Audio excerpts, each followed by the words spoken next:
on est parti pour la deuxième période de notre grande team. Je vous rappelle qu'on est en direct jusqu'à 22 h. Et je vous invite à passer le message autour de vous. Oui, on est disponible sur le canal 203, StarTime 740, la TNT numéro 3, ou encore sur l'application RTI Mobile. Alors, vraiment, on peut nous suivre de partout dans le monde. Même si vous êtes au fin fond du village, il n'y a pas de souci. Et on en profite pour saluer tous ceux qui nous regardent ailleurs qu'en Côte d'Ivoire, parce que vous êtes très nombreux à le faire. Roger Stéphane et Yves Boris nous ont rejoints sur le plateau. Bonsoir, messieurs. Bonsoir, Tia. Bonsoir, Tia. Ça va bonsoir bien? aussi à tous les téléspectateurs de la grande team. Hello, Jean-Philippe, ça va? Très bien, merci. Bon, allez, on a beaucoup de choses dont on doit parler, notamment l'élection à la FIF. Et vous savez que dans une décision de la commission électorale tombée aujourd'hui, les candidatures de Didier Drogba et Kwadio Kofi Paul ont été invalidées, ce qui fait que Sori Diabaté et Idriss Diallo sont donc officiellement les candidats à la présidence de la FIF. Voici une petite vidéo qui va vous expliquer toute la situation. Sori Diabaté et Idriss Diallo sont les candidats officiels à l'élection du président de la Fédération ivoirienne de football. Ainsi en a décidé la commission électorale de la FIF sous la présidence de Kwasi Konan Ernest. Ce dernier ayant remplacé René Dibi qui a quitté la salle le mardi dernier à la reprise des travaux. Selon la commission électorale, dans son communiqué, les deux autres postulants à la candidature n'ont pas rempli toutes les conditions. Kwadio Kofi Paul n'a produit aucune liste de membres du comité exécutif, mais aussi n'a été représenté par aucun collectif d'au moins 8 membres actifs. Pire, il ne figure dans ce dossier de candidature aucun chèque libellé à l'ordre de la FIF. Didier Drogba non plus n'a pas été autorisé à être candidat. La commission électorale estime que le parrainage donné par Danon Léonce, qui n'a pas qualité pour engager juridiquement l'amicale des arbitres de football, ne peut produire aucun effet. Il a donc été rejeté. La candidature de l'ancien capitaine des éléphants n'a pas été validée parce que, selon la commission, il n'a pas su se faire soutenir par 8 membres actifs. Désormais, messieurs Drogba et Kwadio disposent de 5 jours pour saisir la commission de recours. Bon, alors, je pense que ça a secoué tout le monde aujourd'hui. Quelles ont été vos premières impressions, Jean-Philippe? Je pense d'abord que c'est un dénouement, parce que quelle que soit la décision que devait rendre cette commission électorale, il fallait qu'elle se décide enfin. Il y avait eu, selon le secrétaire général de cette commission électorale, une décision qui aurait dû être rendue publique le jeudi 6 août. Pour le président de cette commission électorale, M. René Dibi, il y a une décision qui aurait dû être rendue publique le dimanche 9 août. Il y a eu encore l'épisode, tout simplement, de cette commission qui avait été déclarée hors délai par le comité d'urgence de la Fédération ivoirienne de football, rappelé à l'ordre par la FIFA à travers un courrier, et finalement, cette commission qui a siégé depuis hier et qui a fini par rendre son verdict. Donc, dans un premier temps, c'est un ouf de soulagement parce qu'on a un verdict. Maintenant, je pense qu'on va pouvoir avancer dans la procédure au niveau donc des différentes voies qui s'offrent aux divers candidats. D'accord.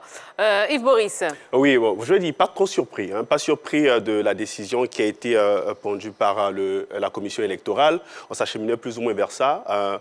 On regardait un peu, la tournure que la chose a pu prendre à partir de mardi avec le retrait du président de cette commission et puis par la suite remplacé et les travaux ont continué dans la logique, dans la procédure, dans le processus normal de cette commission. Et bon, on attendait plus ou moins, un résultat à l'issue de ces travaux-là et justement, le résultat est connu. Maintenant, qu'est-ce qui va advenir, dans les prochains jours en ce qui concerne les candidats qui n'ont pas été retenus, on attendra de voir. D'accord. Alors, justement, cette délibération de la commission électorale, est-elle juste, selon vous? C'est la question que je vous pose. Donc, n'hésitez pas à nous dire ce que vous en pensez sur la page Facebook de la 3. Vous également, vous allez utiliser les petites ardoises qui sont devant vous. Donc, la délibération de la commission électorale est-elle juste, selon vous? Oui ou non? Et puis, on va commencer à lire aussi les messages. Allez, on y va. On lève les ardoises. Ah, dis donc, personne ne veut se mouiller aujourd'hui. Bon, allez, on commence par vous, Roger Stéphane. Non, je dis, est-ce que c'est vraiment à nous de répondre à cette question? Les différents candidats et leur camp sont les mieux placés pour donner une réponse à cette question. Est-ce que la délibération, les résultats sont justes? Ce n'est pas à nous de répondre à ça. Par contre, nous, on va encore soulever des interrogations, comme on le fait très souvent, par rapport à ces premiers résultats. La première chose, c'est qu'enfin, on a des notifications officielles. Ça veut dire que tout ce qui avait été dit dès le départ n'était pas juste, que maintenant, officiellement, chaque candidat a reçu une notification par rapport à sa situation sur cette élection. La deuxième des choses, c'est qu'on avait entendu ici, par moment, des arguments du type cohésion sociale et consensus. Est-ce que sur ce coup-ci, la commission a fait valoir les tests et la loi? On espère que c'est le cas. Si c'est le cas, alors bravo, parce que les tests ont parlé, la loi a parlé, c'est ça qui est le plus important. Et la troisième interrogation, est-ce que cette commission a travaillé librement? Est-ce qu'elle n'a pas subi des pressions pour favoriser des candidatures et invalider des candidatures? C'est des questions aussi qu'on peut se poser, en tenant compte naturellement des points de vue différents au niveau, ou bien en ce qui concerne les différents camps dans cette élection. Je dis, sur ces premiers résultats, voilà les différentes interrogations qu'on peut soulever, mais dans l'ensemble, c'est une délivrance enfin. C'est un ouf de soulagement, parce qu'on a des premiers résultats, après les versions différentes, après les blocages, après la suspension de la commission, après la recommandation de la FIFA, après la reprise des travaux, après la démission de René Dibi, enfin, on a des résultats. C'est un pas important qui est fait dans ce processus électoral. Yves Boris. Allez, parler de la justesse... Attendez. Il n'a pas démissionné encore. Personne n'a vu une lettre de démission. Personne... en tout cas, aussi, il y a deux ça, je ne sais pas. Peut-être vous avez vu quelque chose. Non, il y a deux opinions là-dessus. Aux dernières nouvelles, il a quitté la salle. C'est bien ça. D'accord. En tout cas, officiellement, on n'a aucune démission. Bon, on soit bien d'accord là-dessus. Mais je pense que déjà, il y a un premier indicateur parce que la notification qui a été rendue publique a été signée par M. Kwasi Konan Ernest en qualité de président de la commission électorale. Il ne peut pas avoir deux présidents. Donc maintenant, c'est de savoir dans quel ordre cette démission ou ce qui a été relaté comme fait hier a été donc traité, voire acté par les membres de cette commission électorale. C'est une information qu'on n'a pas, mais le courrier, la notification est signée du président. Alors, donc, sur ce que vous dites, pour revenir là-dessus, il y a encore deux positions. Et on va plancher là-dessus. Il y a une position qui dit que le ministre René Dibi, n'ayant pas notifié sa démission par écrit, en la matière, il est encore le président de la commission, et c'est lui seul qui est habilité à signer tous les documents et même à convoquer une réunion. C'est une version donnée par un camp. Il y a un autre camp qui dit, non, c'est vrai qu'il n'y a pas eu de notification écrite, mais il a dit en sortant de la porte qu'il a claqué la porte, et certainement que cela est notifié dans un procès verbal qui atteste qu'il a démissionné. Voilà, qui atteste qu'il a démissionné. Dans tous les cas, la commission a continué de travailler, des signatures sont bien là. Le vice-président, à l'époque, on va dire, sous M. Ernest Konan, qui était vice-président de cette commission, signe le document. Bon, on verra dans la suite des événements ce qu'on pourra retenir exactement de cette situation. Mais concrètement, que disent les textes par rapport au remplacement d'un membre de la commission? Mais c'est tout simple, hein. C'est l'article 5 du Code électoral. Il y a la question je crois, la suppléance. C'est-à-dire qu'ils sont 10 dans cette commission. Il y a 7 qui sont permanents et 3 suppléants. Quand un membre part, il y a un suppléant qui vient le remplacer. Et en la matière, c'est René Dibi, le président de la commission, qui part. Il faut savoir que dans cette commission, il y a 2 personnes qui sont élues, le président et le vice-président. Donc René Dibi, président, et vice-président Ernest Konan. Donc quand le vice-président part, je pense que naturellement... Quand le président part... quand le président part, merci Yellow, naturellement, c'est le vice-président qui monte pour devenir automatiquement, on va dire, sous réserve bien sûr, automatiquement le président de cette commission. Quand vous dites part, concrètement, je veux dire, on peut l'interpréter de plusieurs manières. Mais absolument. C'est-à-dire quitter la salle ou démissionner. C'est dans ça qu'on est. Oui. Mais je pense que tout sera lié surtout au courrier de la FIFA, puisque la FIFA est rentrée en ligne de jeu dans le processus électoral. La FIFA a donné un nouvel mode opératoire en imposant une signature de tous les membres sur le procès verbal qui sanctionne toute décision entérinée par un vote. Ce qui veut dire qu'à partir de maintenant, tous les documents au niveau de cette commission électorale devront être acheminés du côté de la FIFA. S'il y a eu donc une réunion qui a permis d'élire un nouveau président de cette commission électorale, il est plus qu'évident que la FIFA recevra ce document qui, malheureusement, n'a pas été rendu public. Et même quand on regarde cette notification qui circule, elle est celle d'un candidat qui a rendu donc cette notification publique. Oui, mais alors, ce nouveau président, est-ce qu'il a été élu? Est-ce que quelqu'un a une information? Personne ne sait. C'est ce que je dis. Je dis simplement qu'on verra peut-être dans la réaction de la FIFA qui avait déjà adressé un courrier. Absolument. On verra si la FIFA est saisie à nouveau au niveau donc du travail effectué par cette commission, si elle donnera un avis favorable ou défavorable face tout simplement à ce qui s'est passé au niveau de cette commission électorale.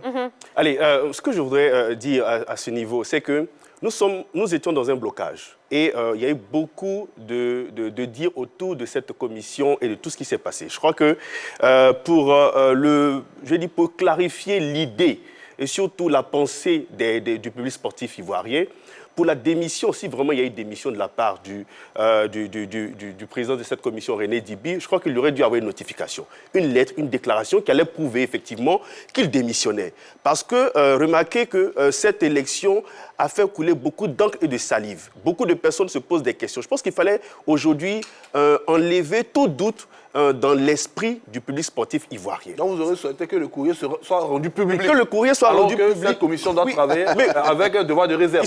Mais ils se sont déjà répondus. Ce ne sont pas les fuites qu'on n'a jamais vues. Les fuites étaient à la base de tous ces problèmes. Jean-Philippe, laissez-le parler. Merci. Je le dis pourquoi. Parce que depuis le début de ce processus électoral, beaucoup de personnes se sont répandues sur les réseaux sociaux et dans la presse.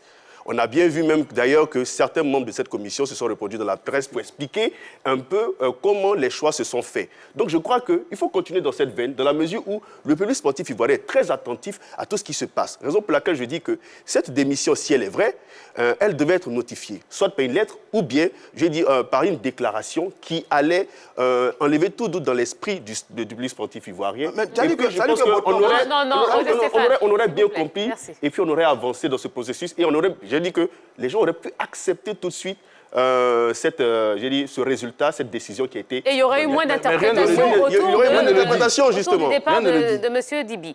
Allez, on va regarder les réactions du camp Drogba, évidemment. Eugène Diomandé qui s'est exprimé sur RFI, et puis Kopa Barry qui s'est exprimé, lui, sur les réseaux sociaux. Didier est tout à fait calme. Il est calme, il est juste un peu... pas déçu. Disons qu'il est juste un peu triste pour l'ensemble du football ivoirien. Vous savez, Didier est quelqu'un qui vient apporter. Il vient apporter beaucoup de choses. Il ne vient pas retirer ou en prendre. Et donc, il est vraiment un peu déçu pour tous ses supporters, pour tous les fervents du ballon rond. Mais pour autant, il ne baisse pas les bras. Il est combatif et il est persuadé qu'il rebondira dès à présent. Il ne va pas attendre un mandat.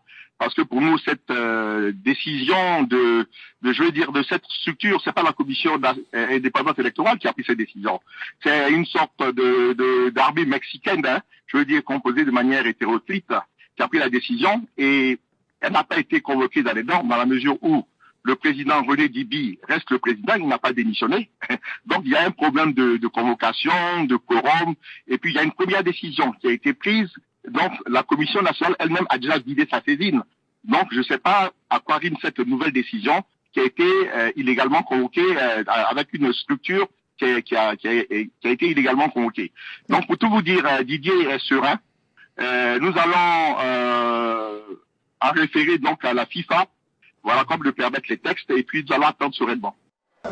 Il est serein comme Serena Williams.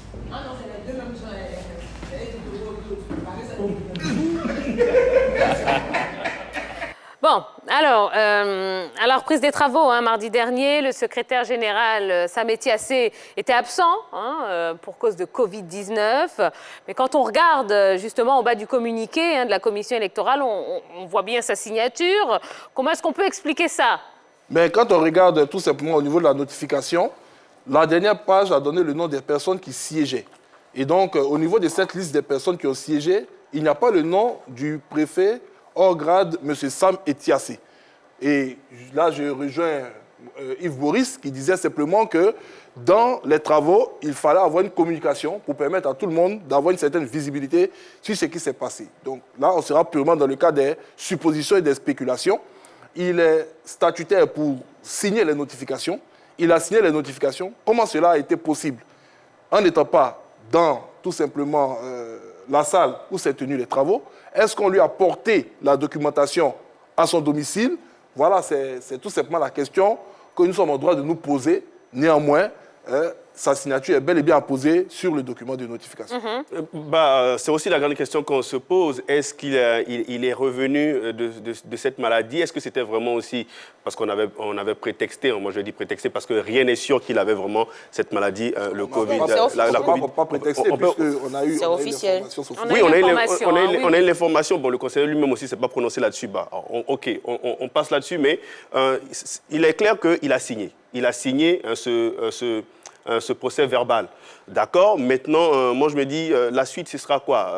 Il n'était pas là, il est arrivé, il a déposé, il a signé ce procès verbal. Qu'est-ce que les gens vont penser de ça aujourd'hui? Je pense qu'il y a beaucoup de zones d'ombre quand même sur cette signature de la part de Sam Etiassé sur ce document-là. On va prendre un premier commentaire sur la page Facebook de la 3. Effectivement, on prendra le commentaire de Arsène Koulibaly qui dit « La délibération n'est pas juste parce que le président a claqué la porte, mais n'a pas démissionné.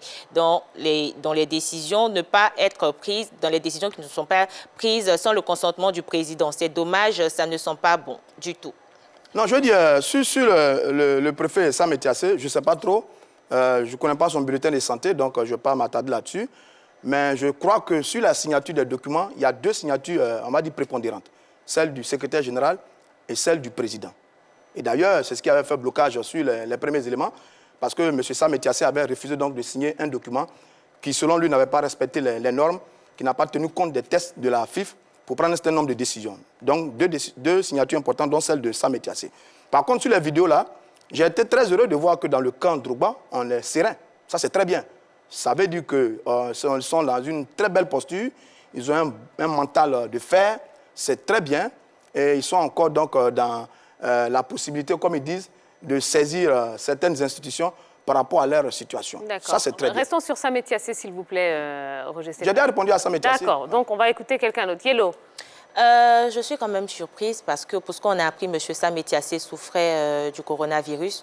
Pour ce qu'on sait, pour les mesures prises, il devrait être en quarantaine, en même temps que toutes ces personnes qui ont participé à ces travaux-là, ce qui n'a pas été fait. Donc, je me pose véritablement la question. Il y a une véritable ambiguïté, c'est-à-dire que quand le ministre René Dibi est là, M. Sam Etiassé n'est pas là. Et quand M. Sam Etiassé n'est pas là, ou quand M. Sam Etiassé est là, M. René Dibi n'est pas là, à en croire, ces deux personnes ne doivent pas se rencontrer. Je ne sais pourquoi. Donc, on va se poser la question et elle sera peut-être sans réponse. D'accord. Bon. Selon vous, que vont faire maintenant les deux postulants dont la candidature n'a pas été retenue, à savoir Didier Drogba et Kouadio Kofi Paul? Déjà, on a pu entendre le représentant de M. Didier Drogba à la personne du président Eugène Diomandé, qui n'est pas allé simplement à la contestation de cette notification, il est allé jusqu'à la contestation même de cette commission électorale. Absolument. Il a parlé d'un groupe hétéroclite, il a parlé d'armée mexicaine, et il a dit tout simplement qu'ils allaient s'en référer à la FIFA. Donc il a déjà donné le mode opératoire de la suite de leur procédure à eux pour contester cette décision. Donc on verra ce que cela va donner. D'accord. On prend un nouveau commentaire sur la page Facebook de la 3. Effectivement, on prendra le commentaire de Laurent Dassani qui dit « Ils ont respecté les textes, voici le résultat. Après avoir considéré tous les éléments en leur possession, ils ont tranché. Donc la commission de recours est là pour ceux qui ne sont pas d'accord. » Justement, cette commission de recours, je crois que d'abord le camp Drogba devrait aller d'abord à cette commission de recours. Aller avec les pièces justificatives qui prouvent qu'ils peuvent aller à ce recours et pourquoi pas essayer d'avoir gain de cause à ce niveau-là. Maintenant, s'ils n'arrivent pas à avoir gain de cause à ce niveau, je crois qu'ils peuvent maintenant aller du côté des juridictions internationales du football pour essayer d'avoir aussi gain de cause à ce niveau. Donc pour moi, je crois qu'il ne faut pas tomber dans la tristesse ni dans le chagrin, un côté camp Drogba. Je crois qu'il faut redoubler d'efforts, redoubler d'ardeur. D'ailleurs, le garçon, c'est un champion, on le sait tous. C'est un joueur qui a un mental de fer. Donc sûrement que là, il va se réarmer pour aller encore de l'avant. Et surtout, aller essayer d'avoir cette possibilité d'être candidat à cette élection, puisqu'il y a des possibilités, il y a des voies qui sont là pour lui permettre d'y aller. Donc, c'est d'abord le recours, c'est-à-dire déposer ces dossiers encore au niveau de la commission recours, et puis par la suite, on va voir le résultat que ça va donner. Si c'est positif, OK. Si ce n'est pas positif, eh bien, il pourra aller du côté du TAS, par exemple. Donc, ils ont raison d'être sereins, finalement, le camp Drogba? Oui, bien sûr, bien évidemment, parce que ce n'est pas encore terminé. Il y a une commission de recours. Donc, c'est elle qui va tout simplement entériner la décision de la commission électorale. Parce que tant qu'il y a une commission de recours, on peut considérer la décision prise par la commission électorale comme une décision provisoire. Un nouveau commentaire sur la page Facebook de la 3. Le Oui, commentaire de Stéphane, Christian. vous boudez vous voulez sortir un peu D'accord, merci beaucoup. Un nouveau commentaire. Le commentaire de Christian Almami qui dit « Ce n'est pas une question de juste ou injuste, c'est plus une question de légitimité. Quelle est la légitimité du document quand on sait que le président Dibi n'a point démissionné formellement ?» D'accord. Est-ce que la FIFA peut intervenir à ce niveau du processus? Mais absolument, absolument. D'ailleurs, c'est statutaire, hein, on le répète tout le temps. Dans les dispositions générales de la Fédération, la FIFA a le droit d'intervenir à tout moment dans le processus, s'il y a un blocage. Donc, c'est tout à fait légitime. Elle est informée régulièrement par la Fédération ivoirienne de football sur l'évolution du processus et des événements. Donc, elle peut intervenir à tout moment. Et d'ailleurs, le camp Drouba n'a pas tout à fait tort aussi de vouloir saisir la FIFA. C'est une démarche qui peut être entreprise par rapport aux résultats qui sont connus. Mais dans le cas d'espèce, la procédure qui est connue, c'est saisir la commission de recours. Je crois que chaque candidat a 5 jours pour ça. Oui. Ensuite, il y a une décision qui sera donnée. Seulement qu'il faut savoir que la décision de la commission de recours est irrévocable. Hein. Et donc, ils ont parfaitement raison. Et là, vous n'avez pas à vous inquiéter parce qu'on a vu que le cas est très serein. Le président Jean Diomandé a parlé sereinement. On a vu Didier avec son célèbre sourire, très serein. Donc, ça prouve que, bon, on est à une étape. Il y a d'autres étapes qui viendront. On a pu voir dans le processus qu'il y a eu une recommandation de la FIFA qui a fait évoluer les choses rapidement. Bon, est-ce qu'il y aura une autre recommandation, une autre intervention de la FIFA par rapport à la situation actuelle? Ce n'est pas exclu. Attendons de voir la suite des événements. Oui, la FIFA va intervenir, je le pense. Je le pense. Maintenant, dans quel cadre? Est-ce que c'est pour invalider le processus ou quoi que ce soit? On ne sait pas. Ça va dépendre, je dis, des pièces que le camp Drogba va produire auprès de cette FIFA-là pour essayer d'avoir la possibilité d'être toujours candidat. Ça va dépendre de ce qu'ils vont produire, de ce qu'ils vont proposer, ce qu'ils vont donner au niveau de cette juridiction internationale. Donc, je crois que la FIFA, forcément, va intervenir parce que je vais dire, monsieur Diomandé, Jean Diomandé a dit qu'ils allaient saisir cette juridiction. Donc c'est tout à fait clair que la FIFA va forcément apporter, je vais dire, son dire dans ce qui se passe actuellement au niveau de... Son mot plutôt, voilà. Bien sûr. Pour qu'on puisse... je dis vraiment... Non, mais trop d'émotions avec cette élection. Oui, il y a trop d'émotions, il y a trop de doutes qui planent dans l'esprit des supporters, des sportifs, oui. À la vérité, on ne doit plus s'inquiéter, en fait, de cette situation. Pourquoi? Parce que la FIFA est intervenue une fois, elle fait une recommandation qui est claire. À partir de maintenant, toute décision entérinée doit faire l'objet d'un vote et de signature de tous les membres sur un PV. Dès ce instant, tout le monde est tranquille. Ça veut dire quoi? Que depuis la reprise des travaux, sur le départ de Dibi, sur les résultats, sur tout le reste, il y a un PV, certainement, signé par tous les participants aux travaux, et donc validé, et qui sera présenté à tout le monde. Donc, on sera situé sur la question de démission ou pas de Dibi. Je pense qu'il y a un PV qui existe certainement, ou des PV qui existent certainement, qui vont nous apporter des réponses claires et nettes sur la situation qu'il y a en ce moment au niveau de cette commission. Oui, Jean-Philippe. Moi, je pense que cette semaine, avant d'avancer dans le processus, il y aura 2 événements majeurs qui devront donc se produire. Il faudrait tout simplement qu'il y ait une conférence de cette commission électorale pour expliquer le déroulé des travaux. C'est vrai qu'on a la notification qui a donné les arguments juridiques basés sur les textes de la Fédération et de son code électoral pour pouvoir plancher. Maintenant, il y a des questions qui ont été soulevées depuis l'entame de ce débat qui restent toujours en suspens. Donc, quand on aura apuré toutes ces questions, notamment le changement à la tête de la commission électorale, les membres qui étaient présents au niveau donc, de cette commission électorale, ceux qui ont été d'accord avec tout simplement cette notification, ceux qui étaient contre, quand on aura apuré tout cela, il y aura une meilleure lisibilité, une meilleure visibilité. Mais je le disais tantôt, il est plus qu'évident, depuis l'émission de la FIFA, à travers la réponse au directeur exécutif de la Fédération ivoirienne de football dans ce processus, que la FIFA va être tenue au courant de toutes les évolutions. Il faut attendre. Personne ne peut savoir aujourd'hui ce qui va advenir au niveau donc, des décisions qui vont jalonner le futur de cette élection présidentielle. Donc, je demande simplement beaucoup de prudence aux différents acteurs et même à nous les hommes de médias. D'accord. Alors pour moi, c'est clair que la FIFA interviendra parce que la FIFA, dans ce contexte-là, est l'arbitre le plus neutre pour pouvoir situer les différentes responsabilités, pouvoir dire qui de M. René Dibi ou de son vice-président est toujours président de la commission électorale et laquelle des candidatures il faudra valider ou pas. Donc pour moi, la FIFA, forcément, donnera son mot dans cette élection. Très bien. C'est bon, quelque chose à ajouter, non? On attend quand même un mot du ministre René Dibi, quand même. Bon. Il avait dit aussi qu'il allait saisir la FIFA. Hein. On en avait parlé d'ailleurs. Donc, Effectivement. il y a deux... En qualité de quoi? En qualité de M. René Dibi. En qualité peut-être d'ex-président de la commission électorale. Ancien président, membre de la commission, en qualité de... Non, en qualité de président de la Président. commission, puisqu'il n'a pas démissionné. Il n'a pas Officiellement. démissionné. Il n'y a pas de démission officielle. Donc, il y a lui et le contre-droit qui vont saisir la FIFA. Donc, on attendra de voir. Allez, on va marquer une nouvelle page de publicité. Hein. Yellow, vous allez nous laisser? Oui, je vais chercher M. René Dibi. Ah d'accord, très bien, très bien. Mais vous gardez la tablette, hein, donc Effectivement. continuez, écrivez-nous hein, sur la page Facebook de la 3. On va parler de la Ligue des Champions, donc le Final 8 réédité peut-être.